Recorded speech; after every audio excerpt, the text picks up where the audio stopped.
Welcome to day number 6 of March Madness, the time of year when we find out if you got that dog in you. We've set 4 daily records out of 5 days so far. We got last Wednesday was an all-time record. Then we broke that again on Thursday. Friday, good day. No records there, so we're not going to talk about that one. Daily Monday record on Monday, Tuesday record on Tuesday, and we got a big goal ahead of us if we're going to try to get that Wednesday record today. It is, let me adjust the record book. It's 497. So we're going to have to get to 500 today to beat that old record. We now have the top 3 days in DeBella history in our last 5 in the field. That's pretty impressive, guys. So let's keep up the hard work. And I'm going to talk to you guys a couple different things today. One, the first section of this is going to be a little bit of training from some of the stuff I'm seeing in the chat. Some of us have a knowledge gap, and I want to help you guys better understand a couple things. And then 2, we're going to highlight a couple of our 2 top teams so far. And then I'll go through some of the individual band performances. We'll go through the standings. We'll go through the schedule. We'll talk about our defeated. So we'll get through it all, right? So, but first, I'm going to share screen here. And what we're going to do initially is do some Salesforce training. I'm going to go real quick through this, but I want you guys to understand how to operate and use this system that we have built here for you guys and how to get the most out of it. So this dashboard that I'm pulling up right here is what we call our Canvas scoreboard. All right, this is what you're seeing us snip into the chats all the time. This little refresh button here, we break it, right? So this is the button that all your leadership is constantly hitting, and you guys all have access to this too. So how you access this is if you go into Salesforce and you hit this little drop down here, you can go find dashboards. Okay, and you'll go to all folders or all dashboards, I'm sorry. And you'll go down to Canvas, scoreboard, filter by territory, market. This one, the one that's not in the archive folder. So this one right here. And that's all you have to do to get access to this dashboard. You can do it on mobile as well. You just hit dashboards and then go find this individual dashboard, Canvas scoreboard, dash filter market, Canvas team territory manager. And now you can also filter this out. So if it's just, hey, I just want to see bend or whatever, you can do that and it takes a minute here, but it'll switch over to just showing the individual market that you are focused on. But in reality, right now, in the month of March, you're trying to see what everybody is doing, right? So there's not much data in here today because it's early and there's nobody out there, nobody's running yet. But you can also access a lot of really easy to use and useful reports straight from this. So if you go in here and you see the top fan of the day, at the bottom, it says view report, confirmation status for Canvas appointments. That's going to show you the individual status of all the leads in your van for all vans. So it's a little long of a report, but if you need to find, hey, what happened to this lead? Why isn't this one confirmed? I thought I had 6 and it's only showing 5. Here's where you go to try to diagnose what's going on with that, right? It's also going to have top individuals of the day. Those populate here, your conversion percentage for everybody. And then the filters are a little askew right now, but it's also going to show, here, I can go back to my other one. But it's also going to show your issued for all vans month to date. There we go. So now you can see what this looks like. So you're issued month to date for all vans. And if you scroll down, there's even NIS by van and issued by individual. So you all have access to this. You should all be able to get in here. So when you're asking for scoreboards in the chats, you can do it yourself, right? And that's the type of leadership that we need from everybody because it's, believe it or not, it's exhausting. And I got things to do other than stay in the chats all day. I try my best. But when we're closing down at night, it's 8, 9, 10 o'clock at night here. So I'm only going to be able to be in there so much. So I need everybody's understanding and knowledge and use of these dashboards to be able to get us to our biggest return as a department. Cool. All right. Let's move on a little bit and get into some of the cool stuff that we have going on for March Madness. So I want to highlight 2 teams here. So the first one I want to talk about it's going to be our guys up in Rochester, right? We're going to go through some of these reports in a second, but I asked Ryan to send in a picture of him and his squad. It's just 3 guys right now, and they are producing at a pretty high clip. Let's take a look actually at what they did yesterday as a group. So this is that confirmation status. I edited this report down a little bit, but this is, you would have access to this same thing.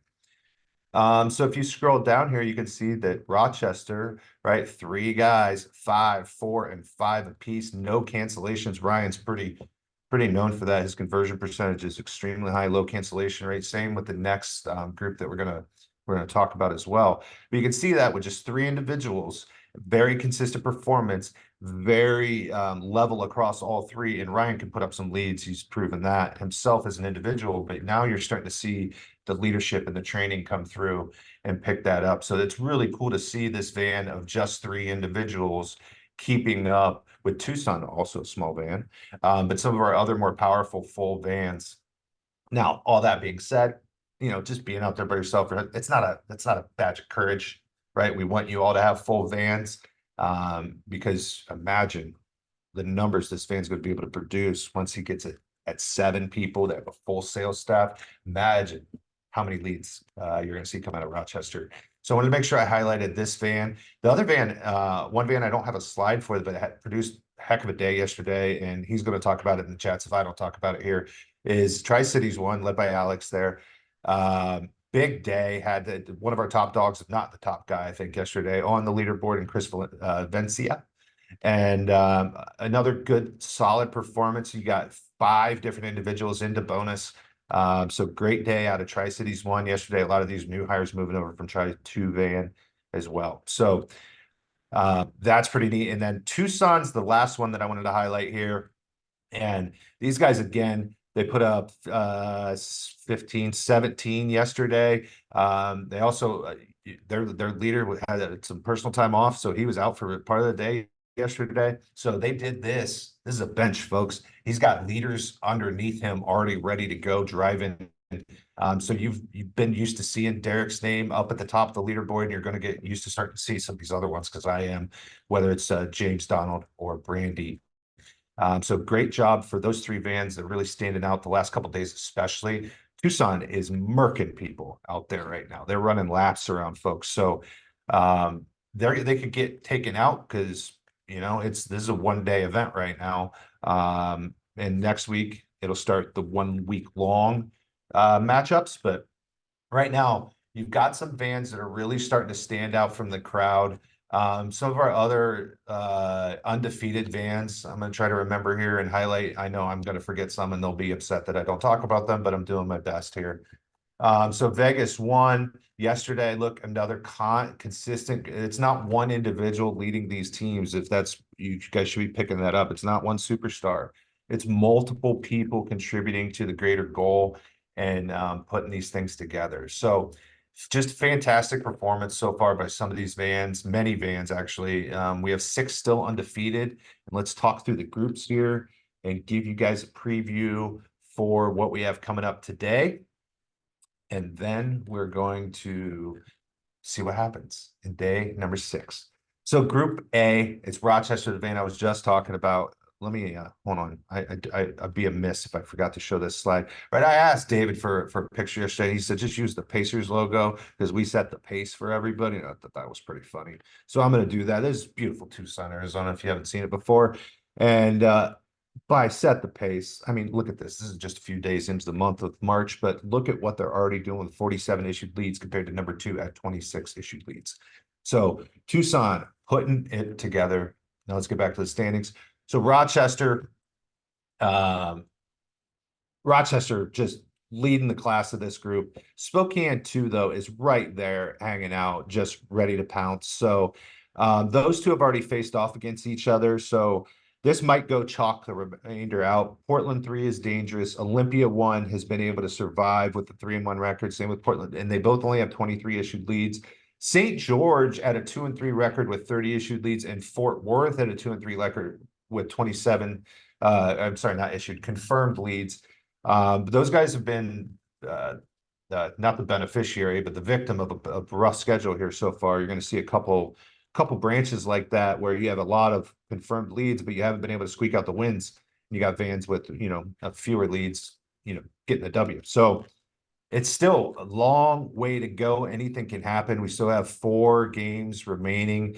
So the standings are going to shake up quite a bit. Pretty sure some of these vans down here are eliminated mathematically. But the consolation bracket's going to be coming up starting next Monday. So make sure that if you are going to be eliminated this week, you're hiring your ass off so that you can still compete in the following couple of weeks and try to get some prizes out of it for yourself. There's still individual competitions as well. So make sure you're setting plenty of leads.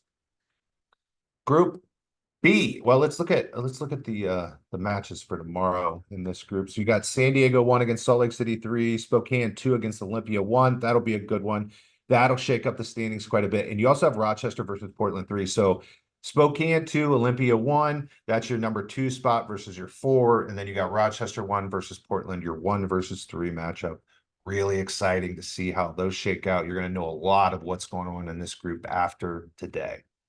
Moving on to Group B, obviously the favorite right now. Again, Rochester at 68 confirmed leads through 5 days. Tucson at 108 through 5 days. Denver 3 surviving somehow. The cockroach of the group, right? They threw up 23 or 24 leads in the first day. Haven't been able to get back to that same success, but as a beneficiary of the schedule, have been able to squeak through at a 4-0-1 record. Medford 4-0-1, Bozeman 4-1-0. So Denver 3 and Medford slightly ahead, but they have not squared off against Bozeman yet, nor Tucson. So both of those guys have had a little bit easier schedules coming up so far. But you're going to start to see some of these things come back to earth a little bit. So today you're going to have Tucson against Medford 1. That's going to shake that one up quite a bit. You're also going to have Bozeman versus Vancouver 1 and Cheyenne versus Denver 3, the interterritory rivalry. We'll see, which child Michael picks to root for in that one. Moving on to Group C, our standings here. We got Eugene 2 within the ranks the undefeated, and Brandon. That dude knows how to get through March Madness, man. He did it last year. He advanced his team all the way to the Final Four. He's doing it again this year. Consistent day after day performance out of these guys. If you go back, let's actually take a look at Eugene 2 and what their band has been doing on the individuals. This is just yesterday. So you had Brandon at 1, the driver, always getting 1 out there. Gabe, one of our top overall canvassers, right, putting up 5. Tristan at 2. So they need a little bit more performance from some people besides Gabe to be able to sustain this, but they do have a heavy workhorse in Gabe that they can rely on to put up a big number on a regular basis. There's a reason he walked across the stage at kickoff last year. So Eugene 2, I would definitely look out for them if they can get some reinforcements and get some of that second level of people working and setting some leads for them. They're going to be in really, really good shape. Oklahoma City has been a very surprising upstart in this competition. So, they're looking really, really good. Grand Junction has good days. And Spokane 4 is Spokane 4. You can literally never overlook them throwing up 15, 20, 25 on a regular basis. It's just getting in the rhythm of that. Now they have put up 43 leads through 5 days. So they're there. It's not like they're falling apart. So they can pull back into this pretty easily. Oklahoma City as well. But Eugene has the advantage right now. So let's see what the schedule is shaking out for today. So you're going to have Eugene against Twin Falls. That's a really good matchup. Oklahoma City against Fargo. Spokane 4 against Grand Junction. So those are the ones to watch out for and keep an eye on. Fargo 3-2, got a lot of confidence. They can put up some big numbers there, but you definitely can't afford to get up over 2 losses right now, especially in this group. So it's win out for some of these teams in order to be able to make it to the Sweet 16. Group D, you got Vegas sitting at 5-0, surviving the schedule. They knocked off Tri-Cities 2 yesterday in a big matchup. You got Portland 4 at 4-1. You have Reno at 4-1. Missoula at 3-1-1. I think those are probably the class of this group right now for performance of what they've been putting up. And you'll see you've got 4 vans at 40 leads through 5 days. That's an average of at least 8 a day. So that's pretty good. But I think we're going to get a little bit more coming through on from some of the Portland 4 van. I think they're not done yet. And in Vegas, we're going to see if they can keep surviving. Pretty exciting to see how Riley's leading his team there. Um, Out in Nevada. Windows only markets here too. You got a couple of them with Reno and Vegas. So who we got today? You got Vegas versus Colorado Springs 2. Don't fall asleep on us, Riley. Colorado Springs 2 is a dangerous van. And then Portland 4 versus Reno 1 is going to be a really good matchup. Tri-Cities 2 versus Missoula as well. So you got a couple of good matchups that are going to go a long way in determining the final standings coming today. Group E, Federal Way, 5-0, surviving. What's funny is they got 31 issued leads over 64 from Reading. So Reading and Federal Way are going to square off today. They were squaring off a little bit in the chat last night. That was pretty funny. But you got Bremerton here as well. Nate can catch fire. Salt Lake City 1. Clint can catch fire, right? So you got some dangers. Eugene 3 is a good van. San Diego 2, Travis, man, they went nuts yesterday. So this is a tighter group than it might look like. I think the schedule has kind of played this one out a little unique here so far. So let's look at the matchups that we have going today. You got San Diego 2 versus Houston 1, Denver versus Billings, Reading versus Federal Way in the big matchup that's going to determine the #1 spot, Bremerton versus Minnesota, and Salt Lake City 1 versus Eugene 3. So a couple matchups that Salt Lake City 1 versus Eugene 3 is going to determine, which one is a loser leaves town match between those two probably. And then you'll end up with 3 or 4 teams left in it, depending on today's results. Moving down to F. You got Spokane 3 undefeated. Let's take a look at their van real quick.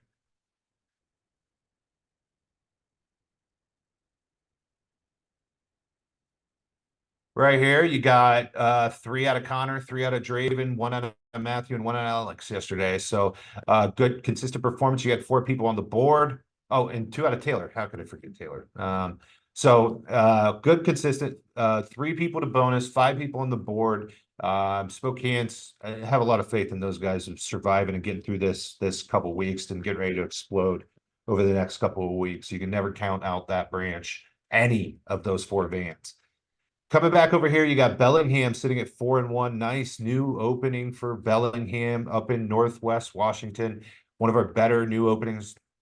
Okay, I get it. Tucson's going to set the standard for that for a long time, as well as Reading already has the standard. But Bellingham coming out strong out of the gates. Austin, Texas 1. Brendan, great job down there, guiding them to 4-1. Not a lot of lead flow, though, so that shows me they've had a little bit of a weak schedule, and they've got to get going here if they want to stick in contention. Dallas 2 sitting at 3-1-1, and some of these other vans falling off the wayside, having a hard time. Spokane 1 sitting at 2-3. Again, always dangerous when it's a Spokane van. Who do we got today? You've got Spokane 3 versus Dallas 2, Spokane 1 versus Reno 2, Dallas 1, and Austin, Texas 1. The battle of the Lone Star State. Here we go. So that'll be an exciting one to watch. I'm sure Jordan will be yelling fee fi fo fum or whatever the hell he's yelling in the chat all the time to get everybody excited about that one. Group G, Colorado Springs, we got no undefeated teams here, right? Colorado Springs has a tie on their record. They tied Tri-Cities 1 earlier in the week. So this is a very, very interesting group because you got Placerville at 4-1, Idaho Falls at 4-1, Colorado Springs at 4-0-1. Vancouver 2, who's been putting up some good days at 3-2, and then Tri-Cities 1, who's come out of nowhere the last couple of days. It's kind of a newer van, new group breaking off from Tri-Cities 2. Putting up 40 leads over the 5-day stretch here and looking to compete with a big day yesterday. I think they won the overall yesterday. So honestly, this is probably the most wide open group. Any of these 5, and you're never going to count out Colton and Houston 2's put up big numbers as well. So honestly, you have 7 vans here that could all advance. It just depends on what's going to happen over the coming couple days. The matchups that we have here, let's look at those. So you're going to have Logan and Phoenix, Tri-Cities 1 versus Vancouver 2. Vancouver 2 better get going quick today. These guys are on fire in Tri-Cities. Idaho Falls versus Placerville. That's a massive matchup between 2 teams at 4-1. Houston 2 and Portland 1, and then Ben versus Colorado Springs. Colton versus Sean. Oh, it's two of my favorites going against each other. Don't hurt each other, guys, but let's bring out the best in each other. I love both those guys. So, Group H, Eugene won, sitting at 4-1. No undefeated teams here either. Eugene won at 4-1, Ogden at 4-1, Yakima at 4-1, Boise 2 at 3-2, Portland 5 coming back. There we go, Joe at 3-2 as well. So this group, we're going to see where this shakes out. I think some of these vans towards the bottom are going to be toast on this, but look at the matchups for today. You got Vegas 2, Cheyenne 2, toast. Albuquerque, Yakima, you better win. I don't think anybody exists in Albuquerque anymore. Eugene 1 versus Chandler. Portland versus 5 versus Boise 1. Big matchup there. Very, very big matchup there. And then Ogden 1 versus Boise 2. Also a pretty big matchup, pretty close geographical matchup as well. So a little bit of an interregional rivalry. Well, that's that, folks. Big first 5 days of March Madness. Really excited to see the numbers we're going to end up putting up. How many more times we're going to get over 500? I think we're going to do it today. I think we're going to get up over that 500 mark. We might even get up over that. What's our record now? 531. I think we got it. But it's going to take everybody producing and pushing and trying to get these matchups, keeping them in front of your people. And I'm going to say this 1,000 times throughout March. I want you guys to talk to your people. How many more leads did they get this week than they would get in a random week in February? Right? Is it 1 extra lead a day? Is it 4 extra leads a week, 3 extra leads a week? Take that number and multiply it by 75. Multiply that through the month. And chances are they could buy whatever they're competing for right now and then some, and then have some left over for savings if we just put this much effort in on a monthly basis. So keep in mind what we're trying to prove to you guys with March Madness. It's that anything is possible when you're really motivated and you're really incentivized and you have a very entrenched why. When you come to work excited every day, you can achieve some really incredible numbers. And that's what we're doing with March Madness. So let's make sure that we remind our people about it. Let's make sure that we talk about this. And let's make sure that we get this same sort of result the rest of the year that we're getting in March. Thanks, everybody. Great job.